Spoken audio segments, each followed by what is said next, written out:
ಕಾಂಗ್ರೆಸ್ ಮತ್ತು ಆಮ್ ಆದ್ಮಿ ನಡುವೆ ಸೀಟು ಹಂಚಿಕೆ ವಿಚಾರವಾಗಿ ದೆಹಲಿಯಲ್ಲಿ ಮೊದಲ ಹಂತದ ಸಭೆ ನಡೆದಿದೆ.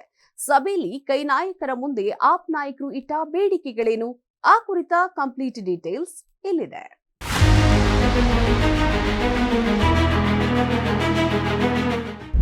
ಇವತ್ತು ದೆಹಲಿಯಲ್ಲಿ ಕಾಂಗ್ರೆಸ್ ಆಪ್ ನಡುವೆ ಸೀಟು ಹಂಚಿಕೆ ವಿಚಾರವಾಗಿ ಮೊದಲ ಹಂತದ ಸಭೆ ನಡೆಯಿತು.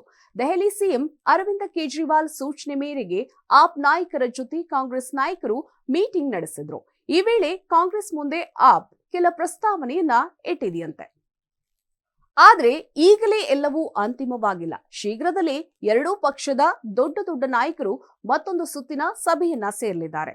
ಅಂದು ಸೀಟು ಹಂಚಿಕೆ ವಿಚಾರ ಅಂತಿಮ ಮಾಡುವ ಸಾಧ್ಯತೆ ಇದೆ. ಇದರ ನಡುವೆ ಇಂದು ಬಿಹಾರ ಪಾಟ್ನಾದಲ್ಲಿ ಸಿಎಂ ನಿತೀಶ್ ಕುಮಾರ್ ಹಾಗೂ ಸಿಪಿಐ ನಾಯಕ ಡಿ ರಾಜಾ ಸಭೆ ನಡೆಸಿದ್ರು. ಸುಮಾರು ಗಂಟೆ ಕಾಲ ಮಾತುಕತೆ ನಡೆಸಿದ ಉಭಯ ನಾಯಕರು ಸೀಟು ಹಂಚಿಕೆ ವಿಚಾರವಾಗಿ ಚರ್ಚೆಯನ್ನ ನಡೆಸಿದ್ದಾರೆ. ಇವೆಲ್ಲದರ ನಡುವೆ ಇಂಡಿಯಾ ಮೈತ್ರಿಕೂಟದಲ್ಲಿ ಎಲ್ಲವೂ ಸರಿಯಿಲ್ಲ ಅನ್ನೋ ಮಾತುಗಳು ಮಾರ್ಧ್ವನಿಸುತ್ತಿವೆ. ಕೆಲವರನ್ನ ಕಂಡ್ರೆ ಇನ್ನೂ ಕೆಲವರಿಗೆ ಆಗ್ತಿಲ್ಲ ಅಂತ ಆರೋಪಗಳು ಕೂಡ ಇದ್ದಾವೆ. ಇದರ ಬಗ್ಗೆ ಎಐಸಿಸಿ ಅಧ್ಯಕ್ಷ ಮಲ್ಲಿಕಾರ್ಜುನ ಖರ್ಗೆ ತಮ್ಮದೇ ಆದ ವಾದವನ್ನ ಮುಂದಿಟ್ಟಿದ್ದಾರೆ.